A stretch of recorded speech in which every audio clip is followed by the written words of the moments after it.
샬롬. 한 주간 동안 여러 가지 일들 많으셨지요. 저는 어제 몹시 당황스럽기도 하고 혼란스러운 시간을 좀 보냈습니다. SNS를 통해서 메시지 하나를, 문자를 받았는데 좀 당혹스러운 그런 현실에 부딪혔어요. 나도 모르는 사이에 온 현상인데 감지되는데 이 뒷머리가 뭐 큰 햄머를 한번 그냥 꽉 맞아가지고 마비된 그런 느낌을 받으면서 내가 왜 이래? 이러면 안 되잖아 하고서 고통스럽고 혼란스러웠었어요. 그 시간이 뭐 그렇게 길었던 거는 아니에요. 우리가 살아가면서 열심히 길을 가요. 그렇죠? 인생 길을 갑니다. 순례자의 길을 가요. 가다가 어느 지점에서 전혀 예상치 않았던 환경을 당할 때가 있어요. 우리 가운데 그런 아픔들 가지고 이제까지 견디며 오신 여러분들도 계실 거예요. 그럴 때 우리 어떻게 해야 됩니까? 기도해야 됩니다. 그렇죠? 그럴 때는 정확하게 현실을 받아들여야죠. 받아들여야 돼요. 그리고 정확한 분석을 해야 돼요. 왜 이렇게 되고 있나? 어떻게 이 문제를 해결해야 될까? 기도하면서 정확한 분석을 해야죠. 그 다음에는 목표를 세우고 결단을 해야 되지 않습니까? 이 문제를 어떻게 받아들이고 그러면 이 환경에서 난 어떻게 대처할 것인가 하는 것을 생각해야 되죠. 그 시간이 어쩌면 저는 그렇게도 생각해 봐요. 여름철에 비가 많이 올 때 천둥번개 치잖아요.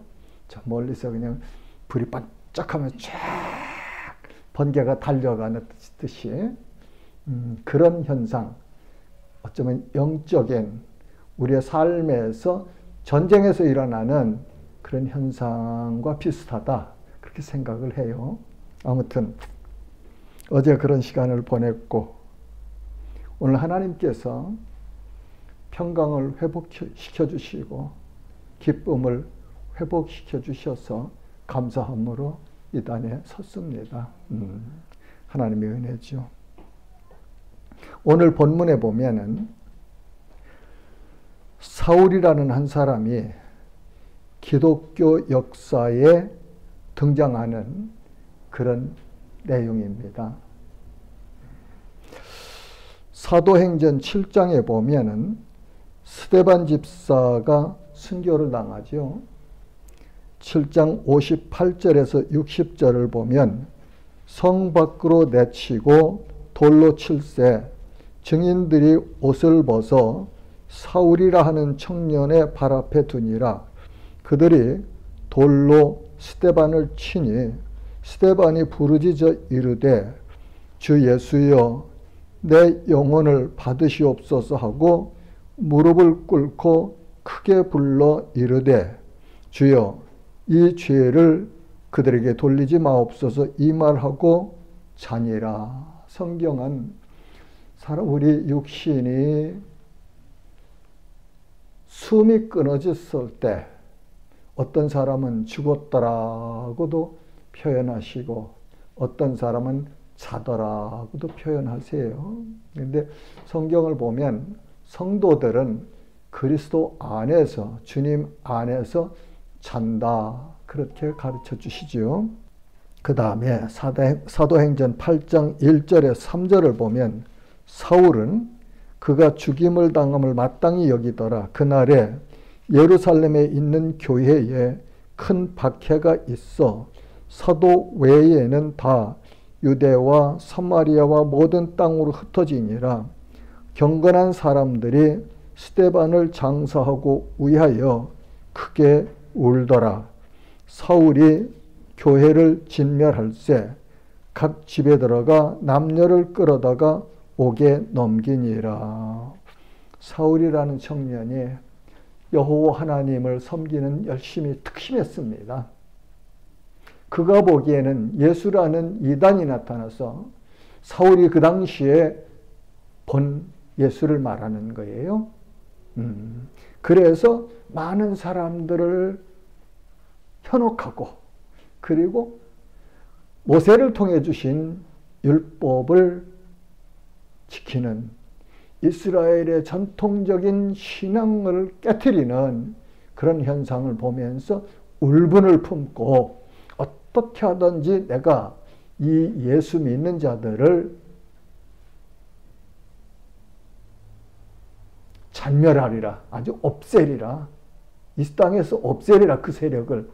그런 결심을 가지고 열심을 품고 교회를 박해하던 그런 청년이 지금 기록에 나오고 있죠.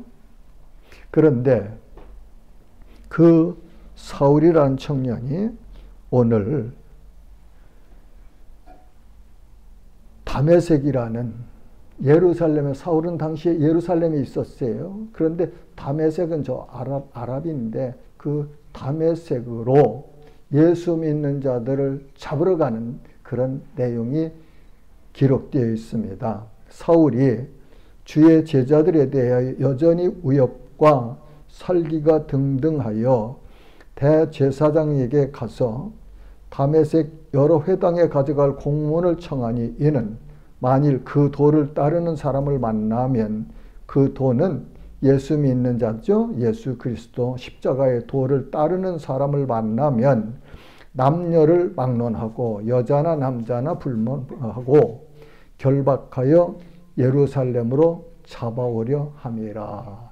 예루살렘에서 기독교를 박해하던 사울이 이젠 지경을 넓혀서 다메섹까지 가서 그 예수 믿는 자들을 잡아오려고 공회에서, 사내들인 공회죠. 공회에서 공문을 여러 장을 받았네요. 그 다메섹에 있는 회당마다 가서 그 지경에 있는 예수 믿는 사람들을 잡아오려고 여러 장을 가지고 이제 갑니다. 가는데 3절에서 6절에 보면은 사울을 찾아오신 예수님이 기록으로 나타납니다. 3절을 보면 사울이 길을 가다가 다메섹에 가까이 이르더니 다메섹 성에, 다메섹 도시에 거의 가까이 갔네요. 호련히 하늘로부터 빛이 그를 둘러 비추는지라. 갑자기 이적이 났지요. 호련히 하늘로부터 빛이 그를 둘러 비추는지라. 이건 태양빛이 아니에요. 달빛도 아니고 특별한 빛이죠. 땅에 엎드러져 들음에 소리가 있어 이르시되 사울아 사울아 내가 어찌하여 나를 박해하느냐. 그 하늘에서 들리는 소리가 사울에게 이렇게 들렸네요. 그러면 그 빛이, 그 영광의 빛이 사울을 찾아오신 예수님의 영광스러운 빛이다. 하나님의 빛이다. 그렇게 우리는 해석할 수가 있습니다. 그렇죠? 요한계시록에 가보면은 새하늘과 새 땅이 이루어지면 해와 달이 필요 없고 하나님의 보좌와 어린 양의 보좌에서 비추는 영광의 빛으로 세상을 비춘대요. 그때는 우리가 하나님을 친히 보면서 그렇게 살아갈 수 있다고 우리에게 가르쳐 주십니다. 자, 그 영광의 빛이 사울을 둘러 비치니까 어떻게 됐나요? 땅에 엎드러져 들었다네요. 갑자기 호련히 영광스러운 빛이 비치니까 자기도 모르는 사이에 그렇게 땅에 바짝 엎드려가지고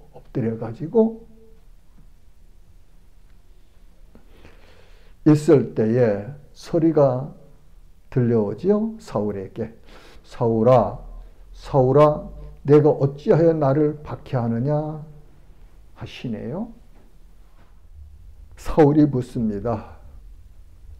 주님, 당신 누구십니까? 그러니까 예수님 말씀하시죠. 나는 내가 박해하는 예수라.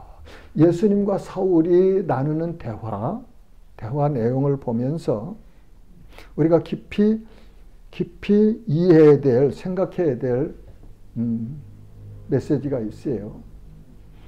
사울은 지금 예수님을 처음 만나는 그런 시간인지도 몰라요.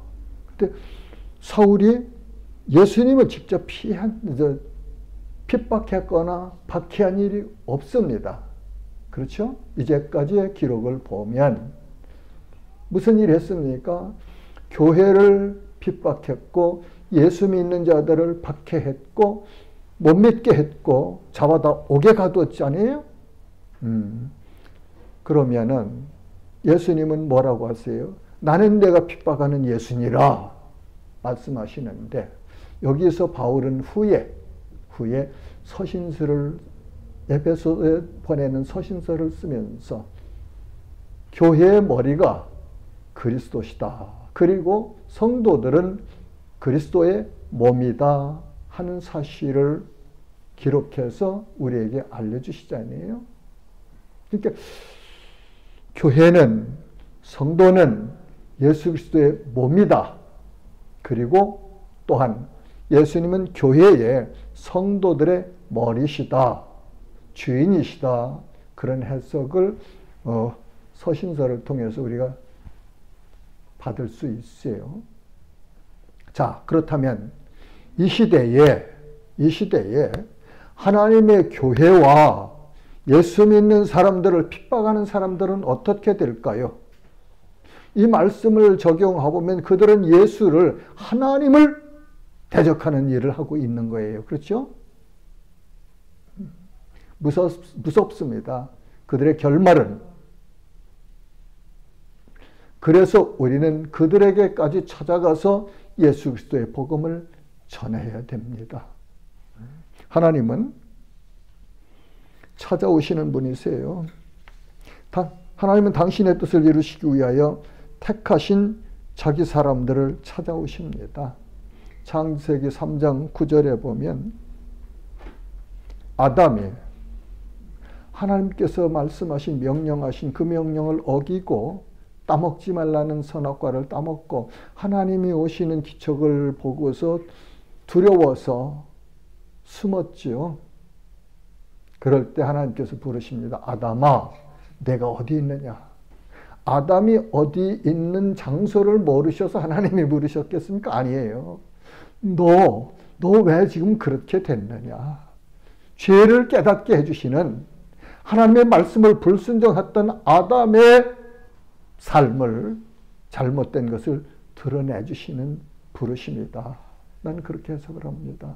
그 다음에 보면은 창세기 4장 9절에 보면은 하나님께서는 동생 아벨을 살해하고 그 죄에 두려워 떨고 있는 가인을 찾아오시죠.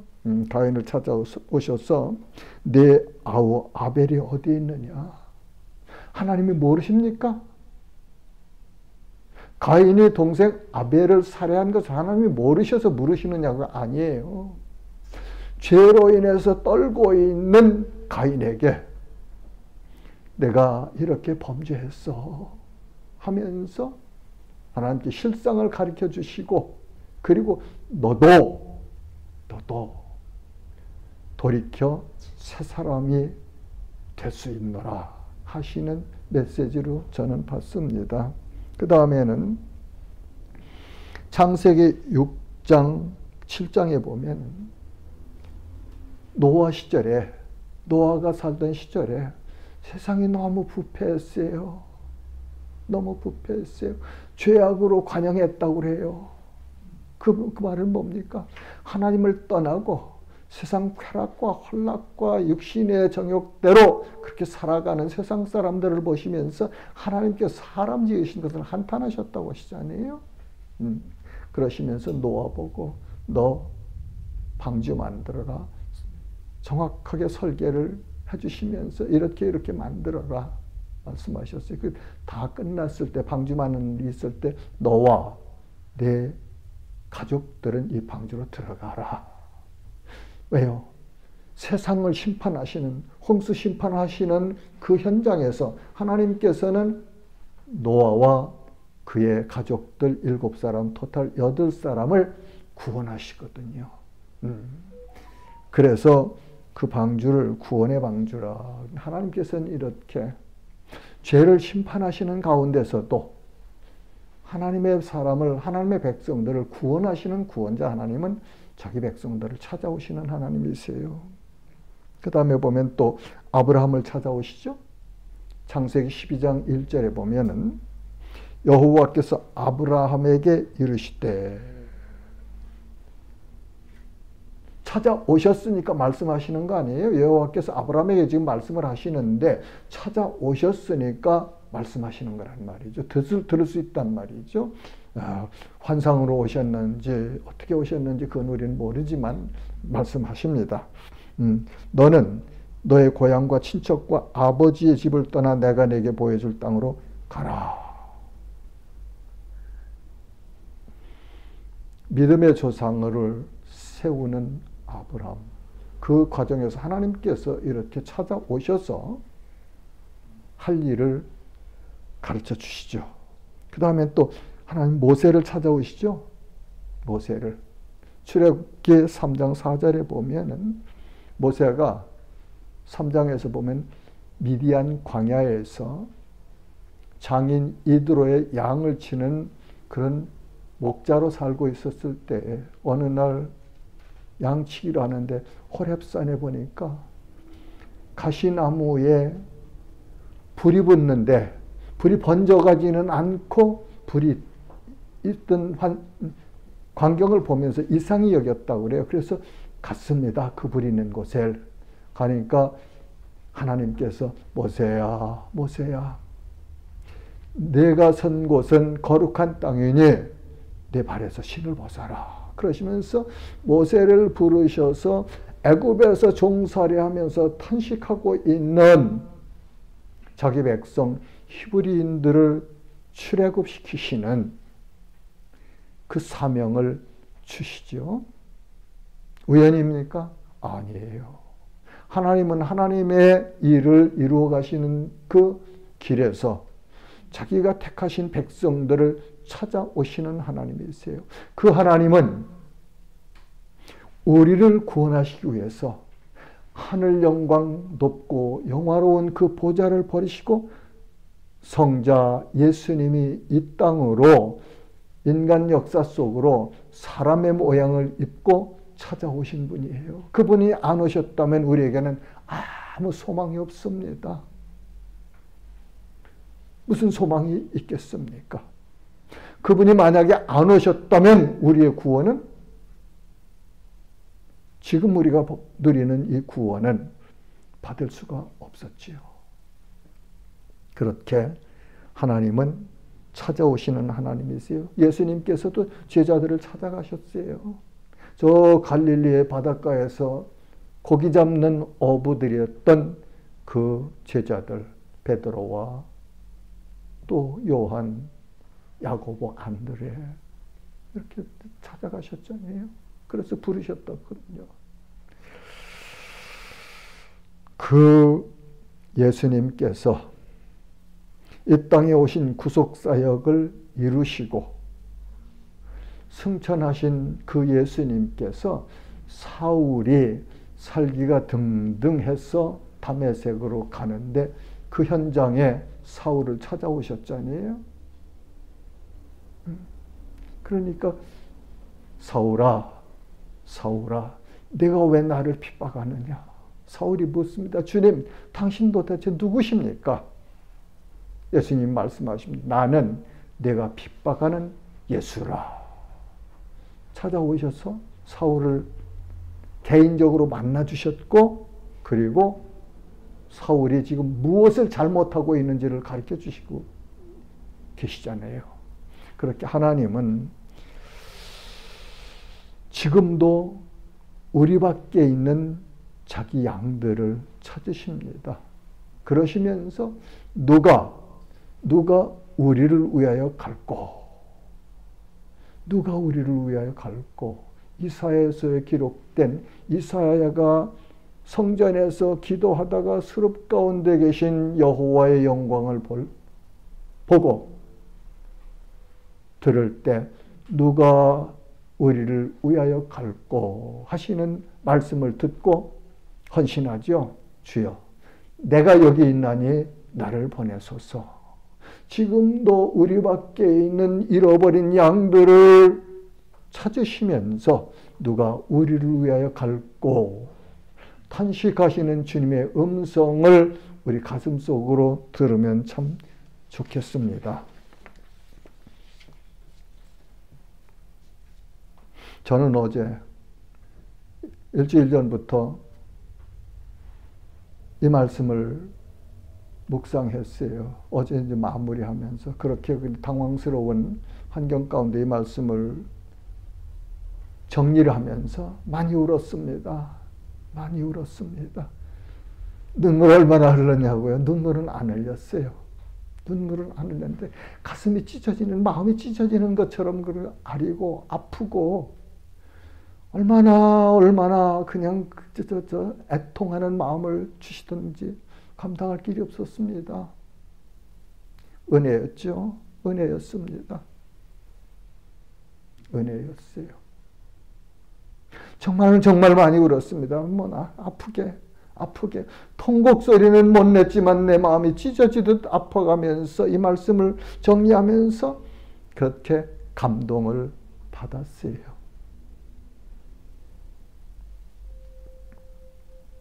사울이 받은 충격 8절에 보면은 사울이 땅에서 일어나 눈은 떴으나 아무것도 보지 못하고 사람의 손에 끌려 다메섹으로 들어가서 눈이요 전에와 똑같이 뜨긴 떴는데 보이지를 않네요. 못 보네요. 이적이지요. 예수님께서 행하신 이적이지요. 그래서 사람의 손에 끌려 다메섹으로 갑니다. 그리고 9절 보면 사흘 동안 보지도 못하고 먹지도 마시지도 아니하니라. 보지 못한 것은 예수님께서 행하신 이적이고 먹지도 마시지도 아니한 것은 사울이 스스로 결단해서 예수님이 왜 오셨을까? 왜 나를 찾아오셨을까? 왜 나는 내가 핍박하는 예수라고 말씀하셨을까? 나는 예수님을 만난 적이 없었는데, 나는 예수님을 핍박한 적이 없었는데, 박해한 적이 전혀 없었는데, 나는 예수 믿는 자들, 기독교인들을, 크리스찬들을, 성도들을 박해했는데, 예수님은 왜 나는 내가 핍박하는 예수라고 말씀하셨을까? 이 문제를 가지고 그는 많이 묵상했으리라고 생각합니다. 하나님께서는 아나니아를 보내셔서 사울의 사명을 확인해 주십니다. 사도행전 9장 10절에서 18절 말씀에 쭉 그 내용이 있는데 특별히 15절과 16절을 보면은 주께서 아나니아에게 하시는 말씀에 주께서 이르시되 가라. 이 사람은 내 이름을 이방인과 임금들과 이스라엘 자손들에게 전하기 위하여 택한 나의 그릇이라. 그가 내 이름을 위하여 얼마나 고난을 받아야 할 것을 내가 그에게 보이리라 하시니. 아나니아 보고 예수님께서 말씀하셨어요. 환상 중에 말씀하셨어요. 너 짓거라 하는 거리에 가서 사울이라는 청년 만나라. 5 사울 청년 만나서 그가 앞으로 해야 될 일과 그리고 그 일을 하면서 당할 고난을, 순환을 가르쳐, 너를 통해서 가르쳐 줄 테니까 가라 하시니까 아나니아가 뭐라면 못 가요. 그 사람은 예루살렘에서요. 나처럼 예수 믿는 사람들을 잡아다가 옥에 가두고 했던 사람인데 여기도 나 같은 사람들 예수님의 제자들을 잡으러 왔는데 어떻게 내가 갑니까? 그러니까 예수님께서 가라 그러시잖아요. 네, 가라. 여러분 중에 누가 또 예수님께 가라고 하시는 그 명령을 들을 수 있는지 잘 모르겠습니다. 그렇게 해서 아나니아가 주님 말씀에 순종해서 갑니다. 가서 사울에게 안수하죠. 안수하니까 눈에서 비늘 같은 것이 떨어져서 다시 보게 됩니다. 하나님의 이적이죠. 하나님의 능력이에요. 아나니아를 통해서 역사하시는 예수님, 그 예수님은 지금도 우리를 통해서 역사하십니다. 예. 그리고 사울이 그 아나니아에게 세례를 받습니다. 세례를 받고 일어나서 음식을 먹음에 강건하여지니라. 그렇게 성경은 그 다메섹에서 있었던 사울의 회심, 사울의 변화, 사울을 찾아오셔서 역사하셨던 예수님의 그 역사를 기록하여서 우리에게 가르쳐주고 계십니다. 사울은 사명을 따라 평생을 살았던 선교사였습니다. 그 다메섹의 도상에서 만났던 예수님을 만난 이후에 그는 예수님께서 주신 사명을 따라서 살아갔어요. 남은 인생을. 사도행전 13장 2절과 3절 보면 안디옥 교회가 바나바와 사울을 선교사로 보내는 말씀이 기록되어 있어요. 주를 섬겨 금식할 때에 성령이 이르시되 내가 불러 시키는 일을 위하여 바나바와 사울을 따로 세우라 하시니 이에 금식하며 기도하고 2 사람에게 안수하여 보내니라. 사울은요 1차, 2차, 3차 전도 여행을 다녔어요. 그리고 13권의 서신서를 기록했습니다. 그 서신서가 그가 하나님 앞에서 이전에 회심하고 이전에 가말레일 문화에서 배웠던 율법과 예수를 만난 이후에 자기가 받은 은혜 구원 이것을 모두 집약해서 거기서 기도하면서 말씀을 묵상하고 하나님의 은혜를 묵상하면서 깨달은 것들을 기록하여 전해준 편지가 서신서 13권이에요.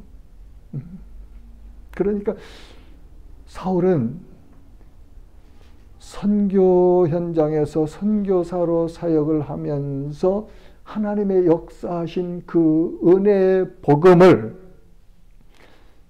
쉽게 정확하게 그렇게 정리해서 전해주었어요. 그래서 오늘날까지 우리에게 그 서신서를 통해서 복음서와 서신서를 통해서 예수 그리스도는 우리의 구주시라는 사실과 그 예수를 믿는 자는 누구든지 구원을 받는다는 이 은혜의 메시지를 우리에게도 받게 하셨지요. 바울은 이제 바울이 됐어요. 사울이라는 청년이 사울은 큰 자라는 이름의 뜻인데 바울은 작은 자라는 뜻을 가지고 있어요. 그 큰 자였던 사울이 예수님을 만나고 복음을 전하는 예수님의 종으로 살아가면서 작은 자가 됐지요. 작은 자가 됐어요. 그의 고백을 보면은 로마서 1장 1절에 보면은 이 기록 연대가 주후 56년경이라고 합니다. 예수 그리스도의 종 바울은 사도로 부르심을 받아 하나님의 복음을 위하여 택정함을 입었으니, 자기가 복음을 전하는 사도가 된 것은 하나님께서 나를 택하셨기 때문에 내가 이런 일을 하노라 하고서 자신의 정체성을 말합니다. 두 번째로 고린도전서 15장 9절과 10절은 주후 59년경에 썼다고 합니다. 그러니까 로마서 기록한 후에 3년 후에 나는 사도 중에 가장 작은 자라. 나는 하나님의 교회를 박해하였으므로 사도라 칭함받기를 감당하지 못할 자니라. 그러나 나의 나된 것은 하나님의 은혜로 된 것이니 내게 주신 그의 은혜가 헛되지 아니하여 내가 모든 사도보다 더 많이 수고하였으나 내가 한 것이 아니요 오직 나와 함께 하신 하나님의 은혜로라. 열심히 일을 했는데, 복음 전하는 일을 했는데 그 일을 한 것이 내가 한 것이 아니고 내 안에 계신, 나와 함께 하신 하나님이 하신 일이다. 예수님이 하신 일이다. 그렇게 고백하네요. 이 말씀을 보면 우리가 주의 일을 열심히 해요. 저도 하고 여러분들도 동일하게 합니다. 그런데 어떤 힘으로 했느냐? 누가 했느냐? 내 안에 내주하시는 예수 그리스도가 하셨다.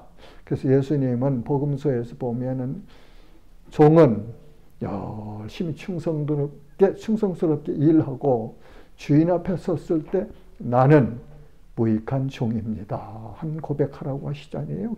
겸손해라. 그리고 내가 하는 주님의 일은 주님이 주시는 능력으로 하는 거니까 성령의 충만함을 입어서 주님의 뜻에 합당하게 그렇게 일하고 너는 겸손해라. 그런 메시지로 받을 수 있죠. 그 다음에 세 번째로는 에베소서 3장 7절에서 8절은 이때가 주후 64년경이라고 해요. 이 복음을 위하여 그의 능력이 역사하시는 대로 내게 주신 하나님의 은혜의 선물을 따라 내가 일꾼이 되었노라. 모든 성도 중에 지극히 작은 자보다 더 작은 나에게 이 은혜를 주신 것은 측량할 수 없는 그리스도의 풍성함을 이방인에게 전하게 하시고, 이 다메섹 도상 이전에 자기가 했던 일을 뭐라고 해요? 나는 모든 성도 중에 지극히 작은 자보다 더 작은 나에게 은혜를 주신 것은, 그리고 고린도전서 15장에서 나는 하나님의 교회를 박해하였으므로 그렇게 자신을 지난날 예수님을 만나기 이전에 행했던 잘못된 것들을 회상하면서 자신을 보면서 내가 이렇게 된 것은 하나님의 은혜입니다. 그렇습니다. 사랑하는 지체 여러분. 오늘 우리가 이렇게 된 것이 하나님의 은혜예요. 자랑할 일 없습니다. 뭘 자랑하라고요? 하나님을 자랑하고, 나 같은 죄인을 구원해 주신 하나님의 그 은혜의 복음을 자랑하고, 하나님의 영광의 복음을 자랑하라고 서신서에서 여러 곳에서 우리에게 가르쳐 주시죠. 세상은 반대예요. 뭐 PR이라고 하던가, 피할 것은 피하고 알릴 것은 뭐 알린다고, 자기를 나타내라고. 기독교는 세상의 문화하고는 달라요. 그러니까 세상 열심히 따라가면 여러분들도 여러분들 정체 속에 세상의 그 물결이 스물스물하면서 거머리처럼 들어와요. 오랫동안 거머리가 여기 달라붙으면 어떡하겠어요? 피 뽑아가지요. 내 영성 흐려지게 하지요. 텔레비들 보세요. 보시는데 거기 너무 취하지 마세요. 나도 모르는 사이에 그것이 기본적으로 사람들이 살아가는 생활 패턴이구나 하는 생각을 갖게 돼요. 많이 보면. 나는 그래서 내 집에 텔레비전이 없어요. 미국에는 있네요. 유튜브 동영상 보느라고. 이번에 저 아들 보고 아버지 큰 것 좀 화면 큰 것 좀 하나 사주면 좋겠다 그랬더니 누나하고 의논해가지고 제일 큰 거 제일 좋은 거 사다가 벽에다 딱 달아줘서 네, 유튜브 이렇게 동영상 봐요. 여러분들 거기서 가끔 봐요. 네. 연속극 좋아요. 사람 마음은 다 사로잡아서 끌고 다녀요. 근데 거기 취하면 아까 얘기한 내 몸에 거머리가 달려서 피 뽑아가듯 우리 영성을 흐리게 한다는 사실은 기억하시고 보세요. 좋으면 많이 보시고 정 목사가 그러더라. 그래서 나 좀 덜 봐야 되겠다 하시면 덜 보든지 그건 여러분들이 선택해서 하세요. 거기에 따라서 여러분의 영성이 성령으로 충만해질 수도 있고 세상 물로 흐려질 수도 있어요. 그 다음에는 네 번째로는 디모데전서 1장 15절에 이때는 주후 65년경에 기록했다고 그래요. 밑보다 모든 사람이 받을 만한 이 말이 그리스도 예수께서 죄인을 구원하시려고 세상에 임하셨도다 하였도다. 죄인 중에 내가 괴순이라. 이때쯤 됐을 때는 주 65년경 됐을 때는 말이죠. 바울이 그 영성이 깊어졌을 뿐만 아니라 선교 사역을 하면서 하나님의 은혜를 참 많이 체험했을 때, 성숙했을 때 기록한 편지인데 죄인 중에 내가 괴순이라. 죄인 중에 내가 괴순이라. 당시 자기 상황을 말하는 것이 아니고 그 이전에 다메섹 도상에서 예수님을 만나기 이전에 했던 자기 삶을 유추하면서 나는 당신들보다 더 악한 죄인이었습니다. 나는 죄인의 괴수라는 건 두목이라는 얘기 아니에요. 두목이었습니다. 그러면서 자기 자신을 그렇게 늘 주님의 일을 하면서 스스로를 겸손하게 하는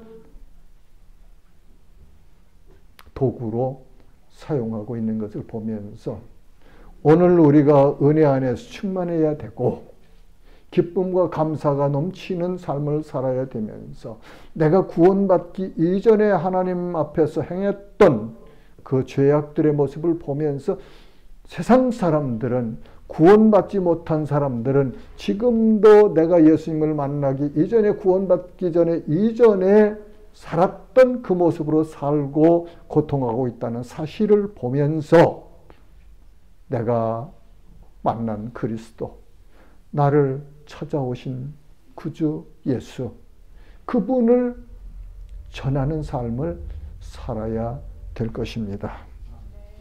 빌립보서 3장 8절에 보면 그는 예수 그리스도를 아는 지식이 가장 고상하기 때문에 자기가 그를 위하여 모든 것을 잃어버리고 배설물로 여김은 그리스도를 얻고 그 안에서 발견되려 함이라고.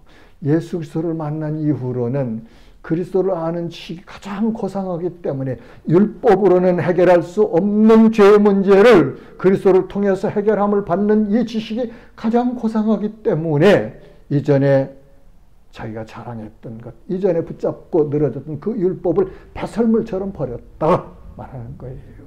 율법이 필요 없다는 얘기 아닙니다. 율법이 없으면 죄를 알 수가 없죠. 그렇죠? 율법은 필요한데 율법으로 행함으로 구원을 받을 수 없다는 사실을 여기서 우리에게 가르쳐 주시고 있어요. 사도행전 20장 21절은 내가 달려갈 길과 주 예수께 받은 사명 곧 하나님의 은혜의 복음을 증언하는 일을 마치려 하면은 나의 생명조차 조금도 귀한 것으로 여기지 아니하노라.